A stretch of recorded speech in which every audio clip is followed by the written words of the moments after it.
Corona virus का प्रकोप एक बार फिर बढ़ता नजर आ रहा है। कई देशों में इसका नया वेरिएंट ओमिक्रॉन भी मिला है। राज्य भी इसे लेकर चिंतित है। झारखंड सरकार के स्वास्थ्य मंत्री बन्ना गुप्ता ने समय रहते कोरोना के नए वेरिएंट पर ठोस कदम उठाने की बात कही है। लेकिन सबसे बड़ा सवाल यह है कि क्या ये कोरोना वायरस के सेकेंड वेव वेरिएंट डेल्टा या डेल्टा से भी ज़्यादा खतरनाक है। हालांकि झारखंड के एक्सपर्ट विशेषज्ञ की माने तो यह सेकेंड वेव से ज़्यादा घातक नहीं है। आइए जानते हैं क्या कहते हैं झारखंड के एक्सपर्ट और स्वास्थ्य विशेषज्ञ। जो रिसेंट वेरिएंट आया है उसका नाम है Omicron variant of corona virus. ये जो Omicron variant of corona virus है ये सबसे पहले साउथ अफ्रीका में देखा गया और यहाँ ये बात महसूस करी गई कि वो काफ़ी तेज़ी से फैलता है। पुराने जो वायरसेस थे, कोरोना वायरस के जो वेरिएंट्स थे, इवन डेल्टा वायरस से भी तेज़ी से ये फैलता है। लेकिन जहाँ तक सवाल बीमारी के घातकता का है, वो पुराने वेरिएंट से ज़्यादा घातक ये नहीं है जहाँ तक अभी महसूस किया गया है। लेकिन इससे होने वाली बीमारी जो है वो पुरानी जो बीमारी रही है कोरोना वायरस की उस तरह का ही है, इवन थोड़ा माइल्ड ही है उससे। पर जो बड़े बुजुर्ग लोग हैं, ओल्ड एज लोग के साथ जो नॉन वैक्सीनेटेड लोग हैं, उनके लिए ये ज़्यादा खतरनाक होने वाला है। और पहले जैसे कहा जा रहा था कि जो थर्ड वेव आएगा और उसके अंदर बच्चे अफेक्टेड होंगे और भारी संख्या में बच्चों को परेशानी होने जा रही है, इस बात का कहीं भी अभी तक एविडेंस नहीं मिला है और इस बात की को साबित नहीं किया गया है अभी तक। तो मेरे ख्याल से डरने की आवश्यकता नहीं है। जो लोग अनवैक्सीनेटेड हैं वो जल्दी से जल्दी वैक्सीन लें और मेरे ख्याल से ये जो वेव आएगा, अगर आएगा भी थर्ड वेव, तो इतना सीवियर नहीं आना चाहिए जैसा कि सेकेंड वेव था। तो सर बच्चों को एहतियात क्या बरतना चाहिए? देखिए, MSD जो हम कहते हैं, ये तीन चीज़ें हैं: मास्क, सैनिटाइज़र और सोशल डिस्टेंसिंग। कोई MDS भी बोलता है, मास्क, सैनिटाइज़र और डिस्टेंसिंग।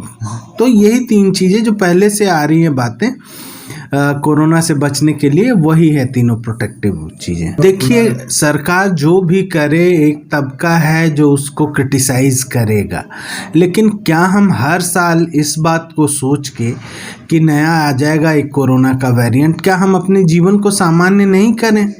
क्या हम बच्चों को घर पे ही रखें?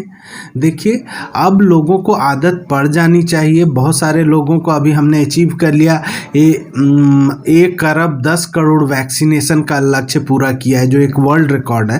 कोरोना का नया वेरिएंट, ये वेरिएंट आते रहेंगे। जैसे शुरू में भी अल्फा आया, बीटा आया, डेल्टा आया, अब नया ये ओमिक्रॉन वेरिएंट आया है जो सार्स वायरस का ही एक रूप है। ये सबसे पहले डायग्नोज हुआ साउथ अफ्रीका में, बोत्सवाना में और हांगकांग में। इस वेरिएंट का प्रॉब्लम ये है कि इनका जो फैलने का जो स्पीड है वो डेल्टा वेरिएंट से भी 10 गुना ज़्यादा है। और दूसरी बात ये है कि ये जो पहले वाले वेरिएंट थे जिनका हम लोग वैक्सीन ले चुके हैं, वो वैक्सीन बहुत असरदार नहीं है। तो वैक्सीन लिए भी हैं तो ये फैल रहा है।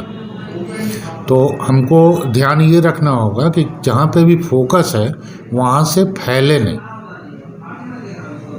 जो सर हम जो कोवैक्सीन, कोविशील्ड जो ले चुके हैं जी, उनको भी एहतियात बरतने की जरूरत है। इस चूँकि वेरिएंट अलग है तो हम कंसीडर कर सकते हैं कि ये नया ही वायरस हो। तो इसलिए जैसे हम लोग फर्स्ट फेज़ में, सेकंड फेज़ में जितने एहतियात बरते, मास्क लेना या सोशल डिस्टेंसिंग मेंटेन करना, भीड़ अवॉइड करना, ये सारे कार्यक्रम अभी नए सिरे से करना पड़ेगा। क्योंकि जब वैक्सीन पे काम कर नहीं रहा, आपको हो भी गया है तब भी दोबारा होने की संभावना है। तो हम लोग चूँकि अब एक बार सीख चुके हैं पहले बार से, तो अब सारे एहतियात पूरी ईमानदारी से मेंटेन करना पड़ेगा। नए वेरिएंट का इलाज संभव है? इलाज जैसे पहले वेरिएंट का हुआ था, अल्फ़ा का हो, बीटा का हो या डेल्टा का हो, सेम तरीके से इलाज होना है। उसका प्रॉब्लम इलाज से नहीं था, उसका प्रॉब्लम स्पीड, बीमारी के स्पीड से हो रहा था। तो चूँकि बीमारी का स्पीड ज़्यादा था इसीलिए लोग मर भी रहे थे बहुत ज़्यादा। तो ध्यान रखना होगा कि अगर बीमार पड़े तो इलाज भी जल्दी शुरू करवा लें। अब इंतज़ार ना करें कि नॉर्मल सर्दी खांसी जुकाम है, तो इलाज तो उसी तरीके से होगा जिस हिसाब से इनका पहले का इलाज हो रहा था। बट सीवियर रहेगा तो सीवियरिटी बढ़ेगी तो इलाज का स्पीड भी बढ़ेगा। बहरहाल झारखंड में फिलहाल ऐसे मरीज नहीं पाए गए हैं। बावजूद इसके बाहर से आने वाले लोगों से राज्य सरकार और यहाँ के प्रशासनों को सावधान रहने की आवश्यकता है। इस नए वेरिएंट से खासतौर पर बच्चे, बड़े बुजुर्गों को भी सतर्क रहने की सलाह दी जा रही है। नए वेरिएंट ओमिक्रॉन तेजी से फैलता जरूर है, लेकिन इससे डरने की आवश्यकता नहीं है। सावधान रहकर इससे निपटा जा सकता है। कोविड गाइडलाइन का पालन करने से नए वेरिएंट से आसानी से निपटा जा सकता है। इसके लिए मास्क, सोशल डिस्टेंसिंग, सैनिटाइजर का प्रयोग बेहद आवश्यक है। नए वेरिएंट ओमिक्रॉन के चलते Belgium, Botswana, Hong Kong, Britain, Israel में लॉकडाउन लगाया जा चुका है। इससे वैश्विक चिंता बढ़ चुकी है। यात्रा पर प्रतिबंध लगाने की कवायद भी वहां शुरू हो चुकी है। कोरोना के इस नए वेरिएंट्स को लेकर भारत सरकार भी परेशान है। स्वास्थ्य मंत्रालय की ओर से बाकायदा सतर्क और सजग रहने का निर्देश बाकायदा सभी राज्यों को दिया जा चुका है। कर्नाटक सरकार ने बाकायदा बूस्टर डोज लगाने के लिए केंद्र से अनुमति भी मांगी है। Bureau report, Jharkhand.